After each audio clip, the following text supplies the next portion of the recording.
Hi, I'm Paul Feiner, I'm Pauline Mosley. Welcome. and we have a really interesting program, and this is up your alley because you're a professor of technology at Pace.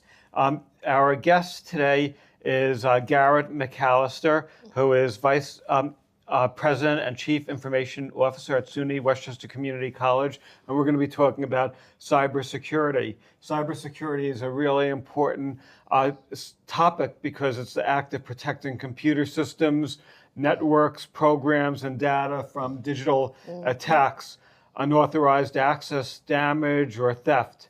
It is a critical aspect of modern technology, and it's basically becoming much more of a challenge. of a challenge. Yeah. So thank you so much for being with us. Sure. Good morning.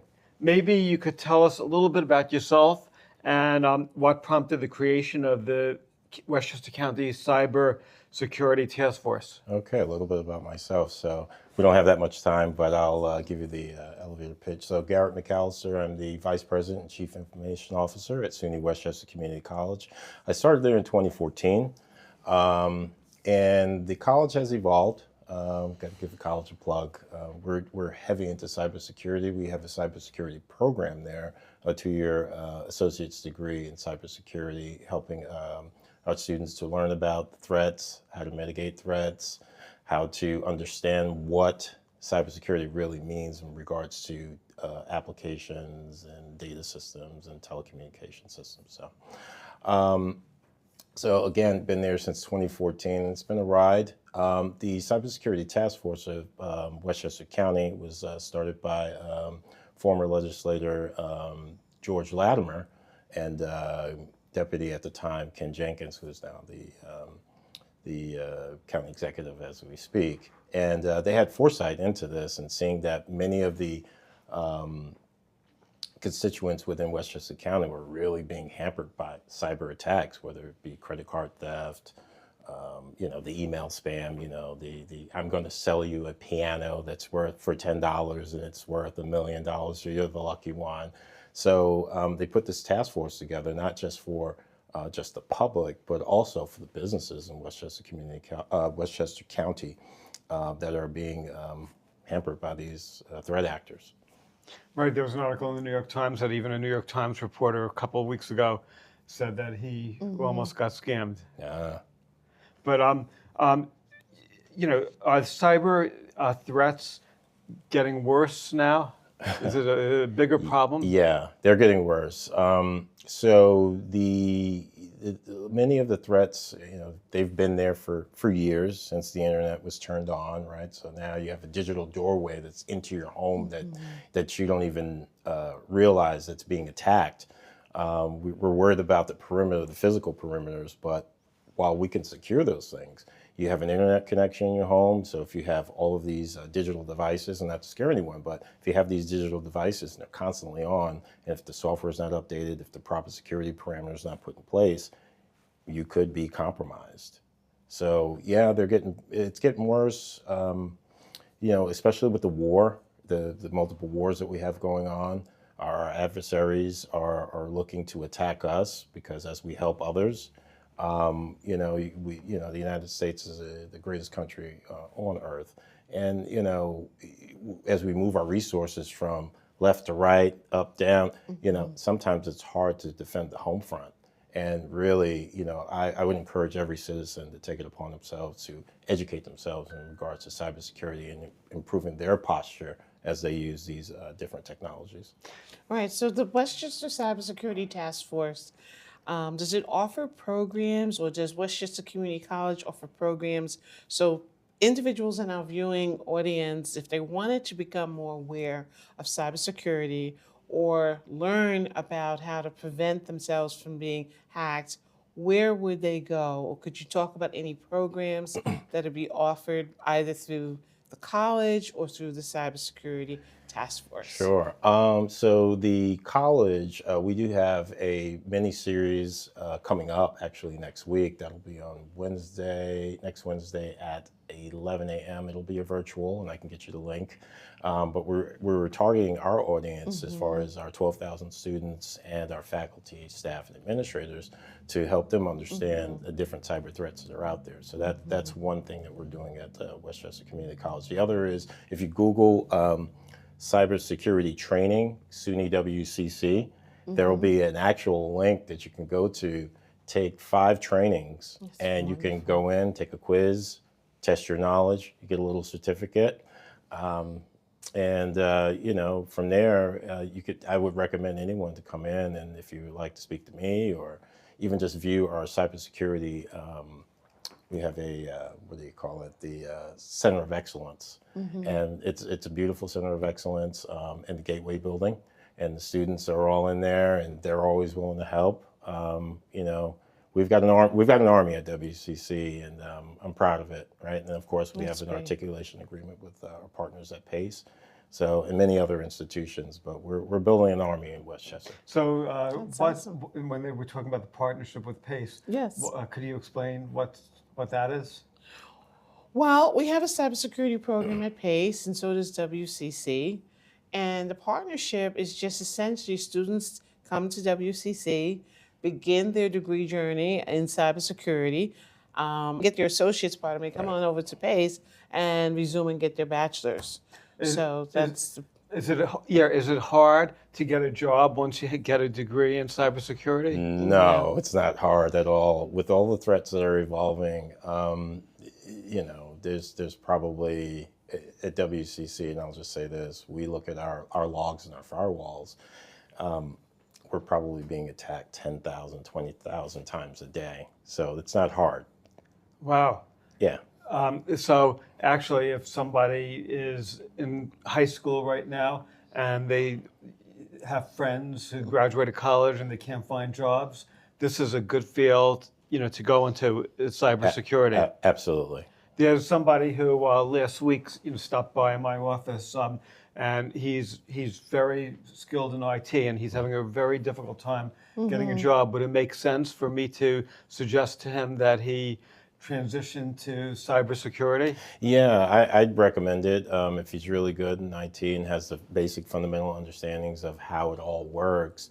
Picking up that additional skill set will definitely push this particular individual a little bit further ahead of the pack, because regardless of the threats that we're seeing and everybody's seeing in the news, experiencing, etc., when you get this acumen under your belt, you can pretty much write your own ticket within the field. This is great, especially if you're skilled in technology, if you have the ability to understand technology.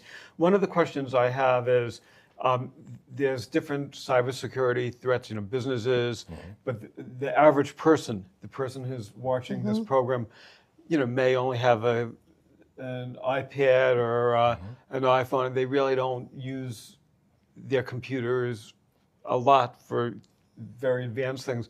What should they do? So you're referring to the individuals? The average person. Yeah. So I recommend Googling SUNY WCC cybersecurity training. Take the 5 courses. They're 4 minutes each at tops, at best. Oh, you mean, is this that they have to enroll? It's free. It's online. It's on our website. It's free. We put it there. It's free. We did that as a result of the task force. So, you know, we're trying to promote the awareness of it. And so this is a great opportunity. And you said it's only 4 minutes? 4 minutes per module. So it's roughly 20 minutes. And then you got to take the test, of course, the quiz, and then you get a certificate thereafter once you answer. So could you maybe give us a couple pointers, like what the average person who just has a computer should do? Sure. So here's the deal. You have to think about cybersecurity like this. If I were walking down the street and you said, "Hi, you know, my name is Paul, and nice to meet you, Paul," you know, and we get into a conversation, it's like, "Oh, I got a great job opportunity for you." Now, would I give you my social security number if you asked for it? No. Why are we believing, right? And this is a societal thing, right? It's hitting everyone. Why would I believe to give my social security number away online to somewhere and to go into a digital ecosystem that I don't know where it's going? I don't know who's seeing it next. The other thing I would say is everything that's online is not true, right? We have to test what's being presented to us. Look it up. Don't believe it. There is no such thing as $1 million that's going to come into your mailbox. Not like that. It just doesn't happen, Paul. Now I'm depressed. Well, the other thing is, just again, protect your PII, personally identifiable information, social security numbers, your bank records, your bank numbers, bank accounts, credit cards. Even protect the maiden names, right? Because we use those as identifiers sometimes for accounts, right? I would say also protect your passwords, right? Don't give out passwords. Don't pass them off in a chat or an email. Someone's going to get it. Don't give your login IDs to your banks, right? Because if you gave me the login ID, I would, that person would, that threat actor would try to launch an attack against that particular service that you have, right? The other thing too, that just comes to mind is multi-factor authentication. So let me explain that quickly. Essentially this, you have an ID and a password. So you log into Google and you have an ID and a password. And what happens is you would get a token that comes back to you via a text message to your phone that says, basically it gives you a code and says, is this really you? Now, unless your phone was stolen, you've got a higher percentage that it's you. If a bad actor tries to do that, you'll get a notification on your phone that says, hey, someone tried to access your particular account from here. You might want to check that out, right? So yeah, those are a couple of tips. The other thing is when you have a PC, there's a thing called a firewall. Turn it on, right? You'll be blocked from certain things, but it knows what it's doing, right? In terms of protecting you, right? Not having it on is like, you leave your house and, you don't turn the alarm on. And then you say, well, what happened? The windows are broken, the couch is moved, the TV's gone, the toaster, right? So yeah, there's a couple of things you could do, but in that training, you can capture a lot from it. So like a few weeks ago, I got an email from Facebook saying that my account is being eliminated and I should immediately contact them. And it was very tempting. I was going to respond, and then I said, "Oh, this seems like a trick," and so I could have been scammed on that. Oh yeah, you've what they've done is what's called whaling. So basically, they're looking for the big fish, right? And if you have any influence, whether you can move budgets, you can do something politically, you can do something just whatever. They'll go after CEOs, directors, etc., to get you to do something. Give me your password. Click this link. Now they've downloaded something from you or given you something, and now your account is compromised, or particularly maybe the system, and you don't have control anymore. So good job. I'm proud of That's myself. great. Yeah. Yeah, and the temptation's real because they create a sense of urgency. So they say, oh my goodness, you're going to lose your Facebook account. And people go, oh my God, I can't deal with that. And they just click it, and it takes one click. And I say this all the time at WCC. It takes one click before we have an actual incident. And that's with any institution, any company, you name it. But yes, and they could say, okay, you haven't paid your taxes. This is the and you have to check it out immediately. Right now. Yep. And then how do you know what happens if you're not trusting anybody? Then can't you sort of also mess up your life by just not responding to anybody? I'm glad you mentioned taxes. You call the IRS. You call the New York State Department of Finance. You call. Good old phones still work. We haven't gotten away from it. Now, you may be on hold for a bit, but you call, you check, and never trust the links that are in the email that you know in your heart of hearts or your gut that's suspicious. Go to Google, get the right website, right? and go there first. Since both of you are into this field, have you almost been hacked ever? Oh, yes. And have you almost fell for it? Yes, because sometimes, just like Garrett was saying, the websites are very similar to the real one. Sometimes they miss a letter or space, so they're very similar, and you have to be very astute to know that it's not the real website. So yes, so these are things that you have to be aware of. And this is why it's so great that the Cybersecurity Task Force has been formulated to help the general public, businesses, and all these children and seniors and all these various subpopulations to stay safe, because all of these subpopulations are interfacing and interacting with technology. So we all need to be safe. Right. And if Hillary So this is Clinton could have wonderful. gotten hacked, then That's right. and Yeah. everybody in Washington, and they know cybersecurity issues. It's so easy. Yeah. So just not to give too much away, but I went through the Federal Bureau of Investigation's Citizens Academy, and I'm a graduate of that. And one of the individuals, we were talking about cyber threats. And they said, don't put your passwords on your computer in a file. Don't put them on sticky notes, obviously, under your keyboards, right? That's bad.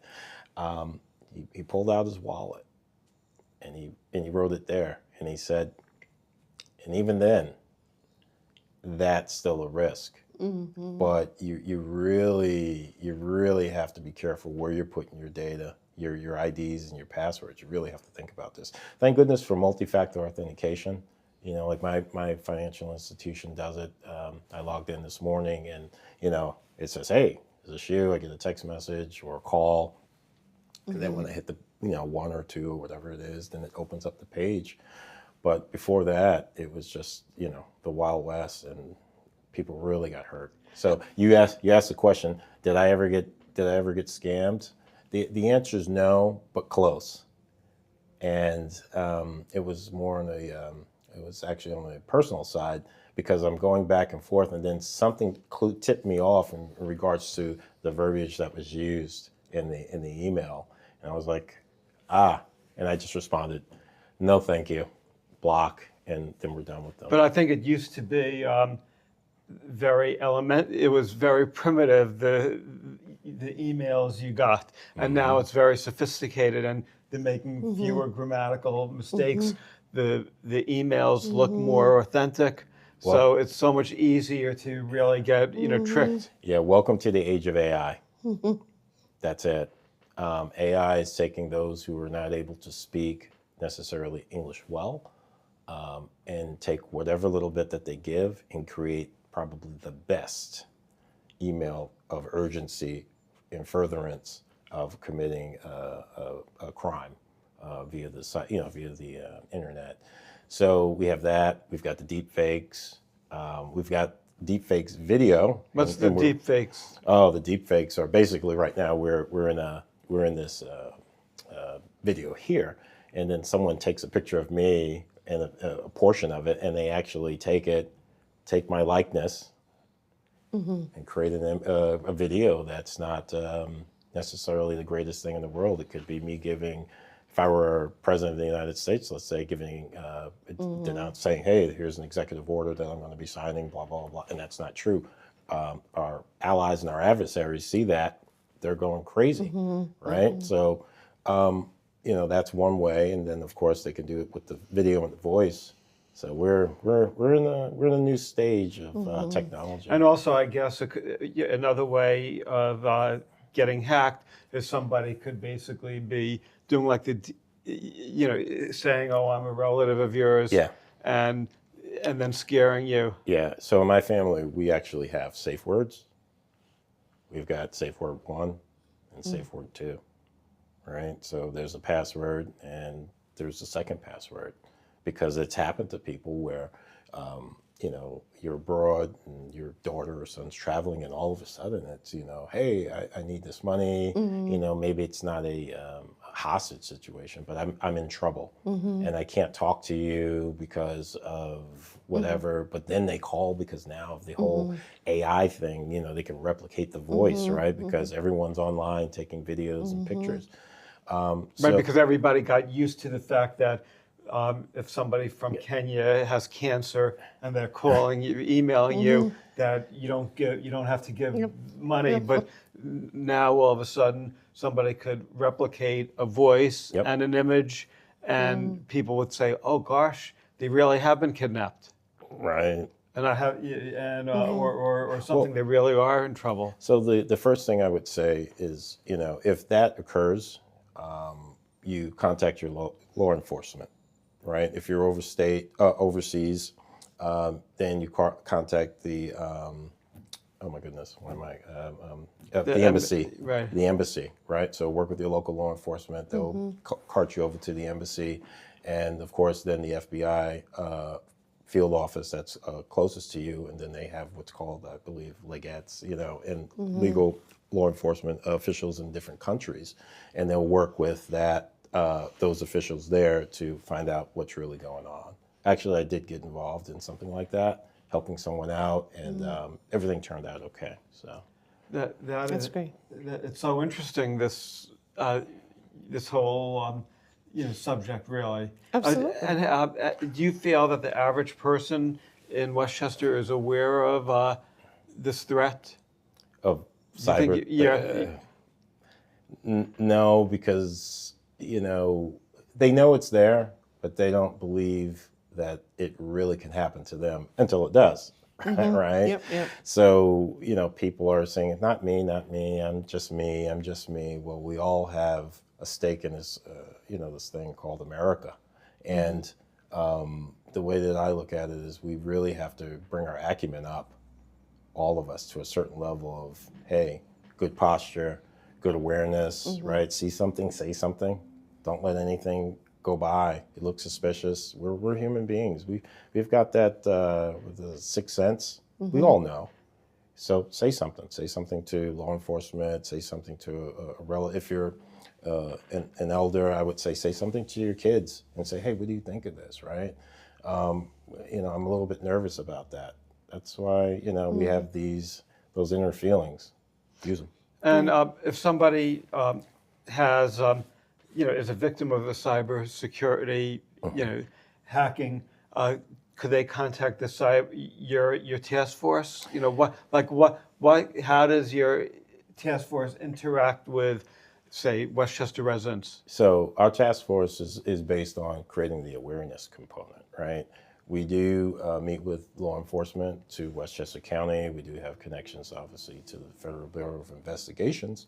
But really, if you were attacked or a victim of a cybercrime, contact your local authorities, right? That's one. Two, they will properly direct you to probably the FBI field office that's closest, right? Which is New York City, down in New York City for us. And then it'll just kind of go from there, right? Don't go trying to be your own savior, because you could create more problems. Trying to some people try to negotiate with these people and all of that. You can also file a report, what's called an IC3 report with the FBI. You can do that. Local law enforcement will probably recommend to do that. And they have a big aggregation engine where they take all of the different crimes or incidents that have been reported,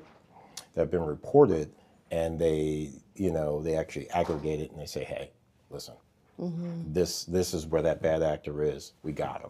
Or, they'll provide you some insight on your incident. Right, thank you. So is there, and I believe the Cybersecurity Task Force has an event coming up.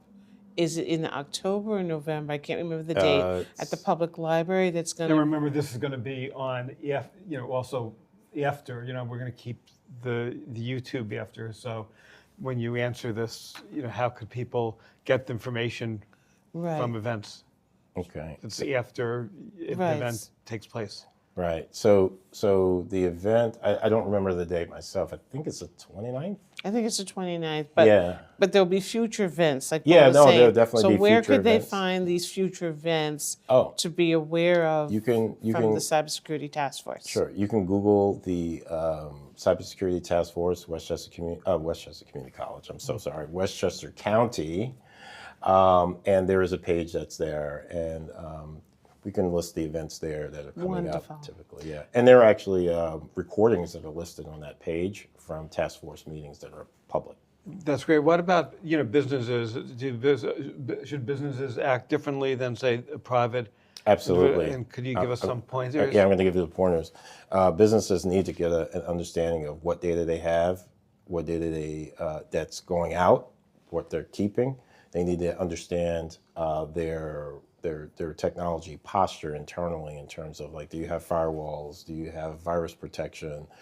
Who needs access to certain data, whether it be financial, credit cards, or somebody. Does the secretary need access to credit cards? Right. You want to make sure these things they're separate. And the other thing is breach insurance. Every business must have breach insurance, because it's not if it's going to happen. It's just a matter of when and to what level it's going to happen, right? So, we all don't want to be in car accidents, but, from the major car wreck, which I would call the total cyber collapse and disaster, to the fender bender that probably, it's just a dent in the door, but it's still an incident that's affecting a customer. So you got to have breach insurance. The other thing, the last thing I'll mention, is the incident response plan. If you don't have one of those, what do they say? You failed the plan, right? And don't expect a good recovery. So you have to have an incident response plan in the event that you actually have a cyber incident, so that you can actually take the steps necessary to recover. Do insurance companies give discounts if businesses plan for cybersecurity, or if they? Do they give discounts? I'm saying, is there any benefit? Sometimes, like, if you are taking a car class and driving, you get discount off your insurance. Yeah, I don't know if we've gotten there yet in the insurance industry. I'm not in that, but I'll tell you this: there are certain things you need to do in terms of having your posture right. So multi-factor authentication is one. If you don't have that for your systems that you're delivering out to your customers, they're probably not going to insure you. Right. Could you give us again some contact information, since we're running out of time? Okay. Yes. So you can Google. I don't have the direct links, but you can Google SUNY, Westchester Community College, cyber security training, and you can actually Google Westchester County Cybersecurity Task Force, and you can look at our page there. You can also email me if you feel free. I'm always available. Garrett, and that's GARRETT.MCALI, S as in Sam, TER, at SUNYWCC.edu. And I'll answer any question anyone has. That is really, fantastic. We really appreciate you being here, and I learned a Yes. lot. Thank you And so much. now I'll be a little bit more careful. Well, you're doing good. You got past the first test. We're going to send you another email. Okay, that's good. So now I won't feel guilty if I don't come and rescue somebody who There you go. is in the Mediterranean who needs help. So thanks a lot for being with us. And again, if you're looking for a job and are in school and you want a good career, this is a great opportunity. And I'm going to be, the minute I get off this program, I'm going to email the constituent who's looking for work. Awesome. And this is really terrific. Thank you.